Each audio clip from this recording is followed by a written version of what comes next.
మనం రోజూ వాడే యాప్స్, స్ట్రీమింగ్, షాపింగ్ ఇలా ఎక్కడ చూసినా మనకు రికమెండేషన్స్ వస్తూనే ఉంటాయి కదా. మరి అవన్నీ నిజంగా మనకు నచ్చేవేనా? అసలు ఒక సిస్టమ్ ఇచ్చే సలహా మంచిదా కాదా అని ఎలా తెలుసుకోవాలి? రండి, ఈ రోజు దాని గురించే వివరంగా మాట్లాడుకుందాం. అవును, మనందరికీ ఇది అనుభవమే కదా. ఒక్కోసారి మన స్ట్రీమింగ్ సర్వీస్ అద్భుతంగా అరే మనసులో మాట ఎలా కనిపెట్టిందిరా బాబూ అనుకునేలా పర్ఫెక్ట్ సినిమా చూపిస్తుంది. కానీ ఇంకోసారి అసలిది నాకెందుకు చూపిస్తోంది అని తలపట్టుకునేంత వింత సలహా ఇస్తోంది. అసలీ తేడా ఎందుకొస్తోంది? ఆ మంచి చెడు రికమెండేషన్ల వెనుక ఉన్న కథ ఏంటో ఈరోజు చూద్దాం. సరే, ఈ టాపిక్ను అర్థం చేసుకోవడానికి మనం 5 స్టెప్స్లో వెళ్దాం. ఫస్ట్, మంచి రికమెండేషన్ అంటే ఏంటో చూద్దాం. ఆ తర్వాత పాత డేటాతో అలాగే రియల్ యూజర్స్తో ఎలా టెస్ట్ చేస్తారో తెలుసుకుందాం. నెక్స్ట్, సక్సెస్ను ఎలా కొలుస్తారో చూసి చివరిగా ల్యాబ్ టెస్టింగ్కి రియాలిటీకి ఉన్న తేడా ఏంటో తెలిచేద్దాం. ఓకే, మొదటి పాయింట్కి వద్దాం. అసలొక రికమెండేషన్ మంచిదా కాదా అని ఎలా చెప్పగలం? చాలామంది ఏమనుకుంటారంటే అది ఎంత కరెక్ట్గా గెస్ చేసిందనేదే ముఖ్యమని. కానీ నిజానికసలు కథ అంతకు మించి చాలా ఉంది. అసలు విషయమేంటంటే, ఒక సిస్టమ్ను కేవలం టెక్నికల్గా చూస్తే సరిపోదు. మనం మనుషుల వైపునుంచి కూడా చూడాలి. అంటే, ఆ సిఫార్సులు నిజంగా ఉపయోగపడుతున్నాయా? యూజర్లకు అవి నచ్చుతున్నాయా? వాటి వల్ల ఏమైనా కొత్త విషయాలు తెలుసుకుంటున్నారా? వాళ్ళ టైం సేవ్ అవుతుందా? ఈ ప్రశ్నలకు సమాధానాలు కేవలం అంకెలతో కొలిచే ఖచ్చితత్వం కంటే చాలా చాలా ఇంపార్టెంట్ అన్నమాట. సరే, రికమెండేషన్స్ని టెస్ట్ చేసే మొదటి పద్ధతి ఏంటో చూద్దాం. దీనిని ఆఫ్లైన్ టెస్టింగ్ అంటారు. అంటే రియల్ యూజర్స్ మీద ప్రయోగాలు చేయకుండా మన దగ్గర ఇదివరకే ఉన్న పాత డేటాను ఉపయోగించి ఒక ల్యాబ్లో టెస్ట్ చేయడమన్నమాట. ఉదాహరణకు, గతంలో యూజర్స్ ఏ సినిమాలకు ఎలాంటి రేటింగ్స్ ఇచ్చారో ఆ డేటాను వాడుకుంటారు. ఈ పాత డేటాసెట్లు ఎంత పెద్దవిగా ఉంటాయో ఊహించండి.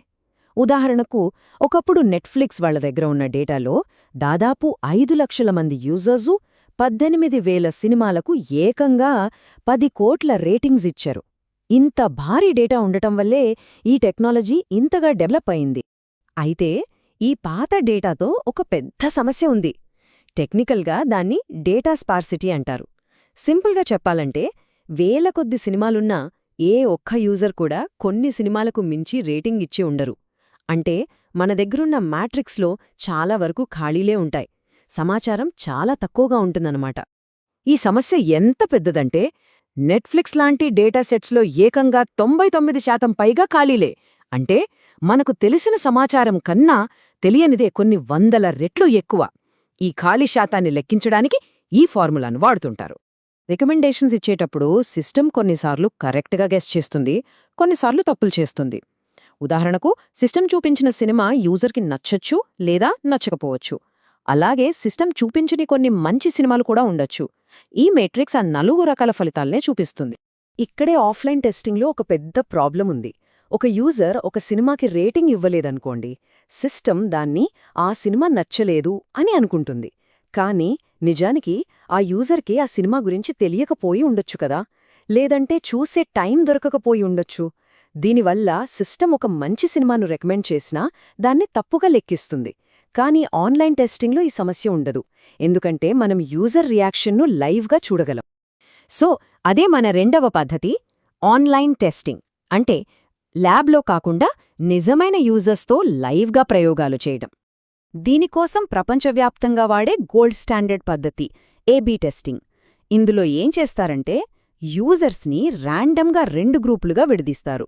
ఒక గ్రూపుకి పాత అల్గారిథం, రెండో గ్రూప్కి కొత్త అల్గారిథం చూపిస్తారు.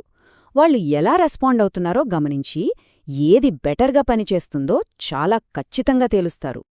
ఈ యూజర్ టెస్టింగ్ను కూడా 2 రకాలుగా చేస్తారు. ఒకటి, కంట్రోల్డ్ ఎన్విరాన్మెంట్లో, అంటే ఒక ల్యాబ్లో. ఇక్కడ మన కంట్రోల్లో అన్నీ ఉంటాయి, కానీ వాళ్ళు సహజంగా ప్రవర్తించకపోవచ్చు. రెండోది, నిజమైన యాప్లోనే లైవ్గా టెస్ట్ చేయడం. ఇక్కడ వాళ్ల ప్రవర్తన 100% నిజంగా ఉంటుంది, కానీ ఫలితాలను ప్రభావితం చేసే ఇతర విషయాలను మనం కంట్రోల్ చేయలేం. రెండింటిలోనూ లాభనష్టాలున్నాయన్నమాట. సరే, ల్యాబ్లో ఎలా టెస్ట్ చేస్తారో, రియల్ వరల్డ్లో ఎలా చేస్తారో చూశాం కదా. ఇప్పుడు అసలొక సిస్టమ్ పనితీరును స్కోర్ చేయడానికి ఏ మెట్రిక్స్ వాడతారో చూద్దాం. మొదటిది ఎంఏ, అంటే మీన్ అబ్సల్యూట్ ఎర్రర్. ఇది చాలా సింపుల్. అనుకుందాం, సిస్టమ్ ఒక సినిమాకి 4 స్టార్స్ వస్తాయని గెస్ చేసింది, కానీ యూజర్ నిజానికి 3 స్టార్స్ ఇచ్చారు. అప్పుడు తేడా ఎంత? 1 స్టార్. ఇలా అన్ని అంచనాలకు అసలు రేటింగ్స్కు మధ్య ఉన్న సగటు తేడానే MAE అంటారు. MAE వాల్యూ ఎంత తక్కువగా ఉంటే సిస్టమ్ అంచనాలు అంత కరెక్ట్గా ఉన్నాయని అర్థం. ఈ ఫార్ములా చేసే పని కూడా అదే. అంచనా వేసిన రేటింగ్కి అసలు రేటింగ్కి మధ్య సగటు తేడాను లెక్కిస్తుంది. ఇది చాలా popular and basic metric. Next వచ్చేది ప్రెసిషన్.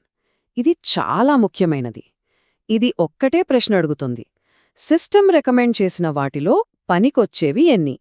సింపుల్గా చెప్పాలంటే, మీకు 10 సినిమాలు చూపిస్తే వాటిలో మీకు నిజంగా నచ్చినవి ఎన్ని? అదే ప్రెసిషన్. ప్రెసిషన్ స్కోర్ ఎక్కువగా ఉందంటే సిస్టమ్ చూపించే లిస్టులో చెత్త లేదని, క్వాలిటీగా ఉందని అర్థం.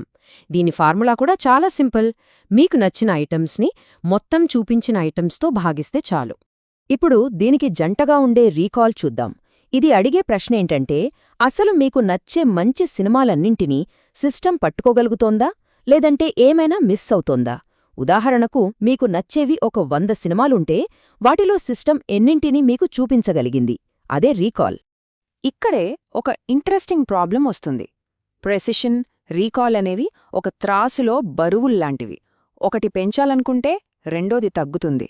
ఎలాగంటే, సిస్టమ్ మీకు 100ల కొద్ది సినిమాలు చూపిస్తే వాటిలో మీకు నచ్చేవి ఉండే అవకాశం పెరుగుతుంది. అంటే రీకాల్ పెరుగుతుంది.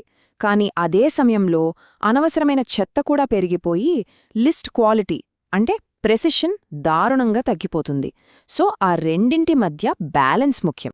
సరే, మనమిప్పుడు ఆల్మోస్ట్ ముగింపుకొచ్చేశాం. మరి ఫైనల్గా ల్యాబ్ టెస్టింగ్ మంచిదా లేక రియల్ వరల్డ్ టెస్టింగ్ మంచిదా? ఈ రెండింటినీ కలిపి ఎలా వాడతారో చూద్దాం. అసలు విషయమేంటంటే, ఈ రెండూ ఒకదానికొకటి పోటీ కాదు. అవి ఒకే టీంలో ప్లేయర్స్ లాంటివి. ఇప్పుడు పెద్ద కంపెనీలన్నీ ఇదే పద్ధతి ఫాలో అవుతున్నాయి. ముందుగా ల్యాబ్లో పాత డేటాతో పదుల సంఖ్యలో ఆల్గోరిథంలను వేగంగా, తక్కువ ఖర్చుతో ఫిల్టర్ చేస్తారు.